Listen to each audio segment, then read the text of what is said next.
के साथ फाटकपुर गांव में रहने आया था। रेखा एक पढ़ी लिखी और समझदार लड़की थी, लेकिन नितिन के पढ़ाई बचपन में ही छोड़ने के कारण कोई अच्छी नौकरी उसे मिल नहीं रही थी और वो पप्पू के दुकान से चादर और रजाई लेकर साइकिल से गांव-गांव में बेचने लगा। हमेशा साइकिल से गांव-गांव में चादर और रजाई बेचने के कारण गांव वाले नितिन को कोई इज्जत नहीं देते थे। इन सारी बातों से रेखा बहुत निराश हो गई। आप ये काम छोड़ क्यों नहीं देते हैं जी? मुझे अच्छा नहीं लगता जब आप साइकिल से गली गली में घूमते हैं। लेकिन मुझे कुछ और आता भी तो नहीं है, मैं और करूँगा क्या? वो सब मुझे नहीं पता, लेकिन आप ये काम छोड़ दीजिए और कुछ और करना शुरू कर दीजिए। कुछ ऐसा कीजिए जिसमें मैं आपका हाथ बटाऊंगी। अरे भाग्यवान, अगर मैंने साइकिल से चद्दर बेचना भी बंद कर दिया तो हम खाएंगे क्या और पहनेंगे क्या? मैं जानता हूँ तुम पढ़ी लिखी और समझदार हो, लेकिन मैं तुम्हारे कमाए हुए पैसों पर नहीं रहना चाहता। ये मेरे लिए शर्म की बात होगी। रेखा के कहने पर भी नितिन ने जिद नहीं छोड़ी और साइकिल से रजाई और चादर बेचने का काम करता ही रहा। एक दिन पप्पू ने नितिन को चादर और रजाई ले जाने से मना कर दिया। नितिन, आज से तुम्हें मेरी दुकान से चादर और रजाई लेने की कोई जरूरत नहीं है। तुम अपने घर बैठ सकते हो। लेकिन मालिक, ऐसा क्यों कह रहे हैं आप? मैंने क्या गलती कर दी है? इसलिए कि तुम्हारे गांव-गांव चादर बेचने से मेरे पास काफी शिकायतें आ रही हैं और वैसे भी हमें दूसरा आदमी मिल गया है जिसे मैं अपनी चादर और रजाई दूंगा। वो उसे बेचकर मुझे तुमसे ज्यादा मुनाफा देगा। मुझसे ऐसी क्या गलती हो गई मालिक? अगर आप ऐसा कर देंगे तो मैं क्या करूंगा? इस काम के अलावा मैंने और कुछ किया भी नहीं है। मुझे दूसरी नौकरी मिलेगी भी नहीं।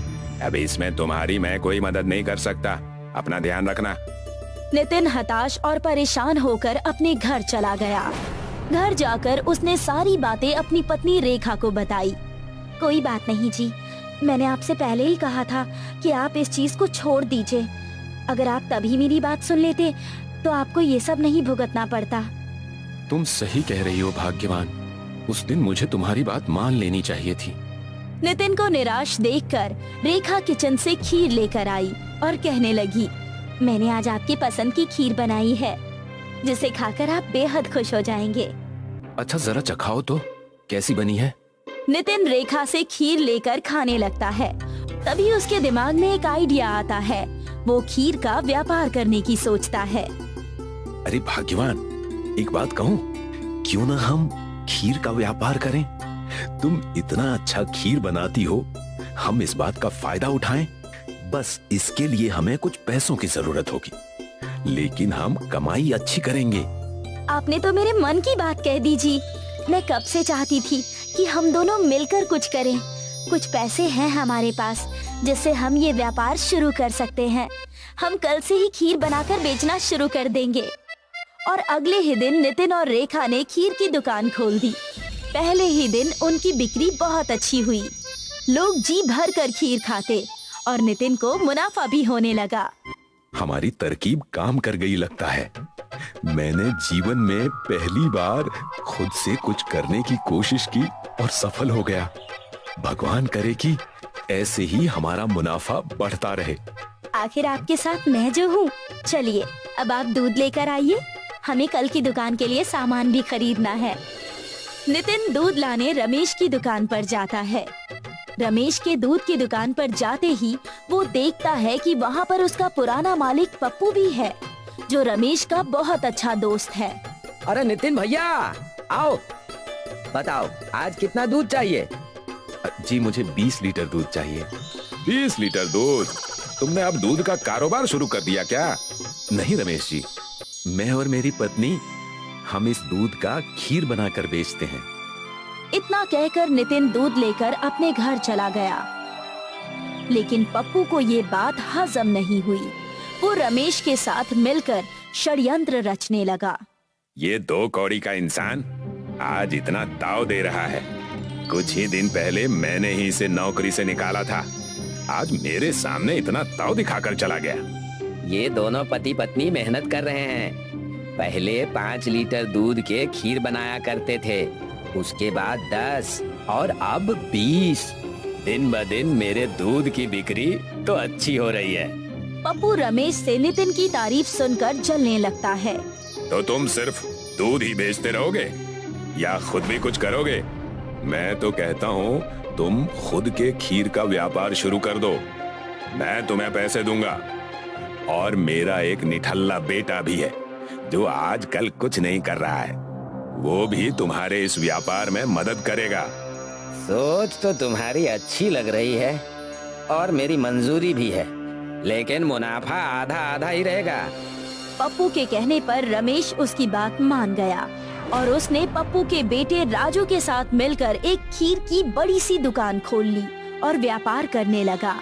दुकान तो बहुत बड़ी थी, लेकिन ग्राहक बिल्कुल नहीं दिख रहे थे। इससे हैरान होकर बोला, आज ज्यादा ग्राहक नहीं है, जरूर सब उस नितिन की दुकान पर खीर ले रहे होंगे। हमने तो अब हमारे दूध की दुकान से उसे दूध देना भी बंद कर दिया है, फिर भी उसकी दुकान खूब चल रही है। क्यों न हम गांव भर में अफवाह फैला दें कि नितिन की दुकान के खीर मिलावटी और नकली है। वो नुकसानदायक चीजें खीर में डालकर बेचता है। मानना पड़ेगा, तुम आखिर हो अपने बाप के ही बेटे। कर लो जैसा तुम्हें ठीक लगे। राजू ने ठीक वैसा ही किया। पूरे गांव में अपने दोस्तों के साथ मिलकर ये अफवाह फैला दी कि नितिन के दुकान की खीर मिलावटी है। पूरे गांव में नितिन के दुकान की ये बात आग की तरह फैल गई। लोगों ने नितिन के दुकान पर आना बंद कर दिया। इस बात से फिर से नितिन परेशान हो गया। ये जरूर उस पप्पू और उसके बेटे राजू की चाल है और इनका साथ रमेश भाई भी दे रहे हैं, क्योंकि उन्हें इनसे मुनाफा हो रहा है। हमारे ग्राहक हमसे छिन गए हैं जी। पता नहीं ये अफवाह हमारे बारे में कौन फैला रहा है। मेरे पास एक तरकीब है। क्यों ना हम गांव भर में प्रचार करें कि हम मिट्टी की खीर बना रहे हैं। मिट्टी की खीर? ये क्या है? मैं समझाती हूँ। लोगों को लग रहा है कि हम मिलावट कर रहे हैं। हम जोरों शोरों से अपने मिट्टी के खीर की विज्ञापन करेंगे और हर जगह पोस्टर और प्रचार करवाएंगे और मिट्टी के बर्तन में उन्हें सामने खीर बनाकर दिखाएंगे। इससे हमारा प्रचार भी हो जाएगा और हमारी दुकान भी चल जाएगी। तो देर किस बात की? मैं अभी से ही इसकी सारी व्यवस्था करना शुरू कर देता हूँ। रेखा के ऐसा कहने के मुताबिक नितिन ने पूरे गांव में प्रचार किया। मिट्टी के खीर की चर्चा पूरे गांव में होने लगी। लोग मिट्टी का खीर देखने के लिए दूर दूर से आने लगे। जब लोगों ने मिट्टी के खीर को देखा तो लोग दंग रह गए और नितिन के दुकान से खीर लेकर खाने लगे। लोगों को इतने चाव से खीर खाते हुए देख रेखा ने कहा, इस खीर में मिट्टी के सारे गुण हैं। ये खीर हमारे शरीर के लिए बहुत ही पौष्टिक है और हमें ताकत भी देता है और साथ ही साथ कैल्शियम, विटामिन सब दे देता है। जाने मन, आखिर तुम्हारी समझदारी काम आ ही गई। क्या आप भी? रेखा और नितिन का व्यापार पहले से 2 गुना बढ़ गया और रमेश को इसी वजह से अपनी दुकान बंद करनी पड़ गई। पप्पू और उसका बेटा राजू मानो हंसना भूल ही गए और इधर नितिन और रेखा दोनों पति पत्नी खुशी खुशी रहने लगे।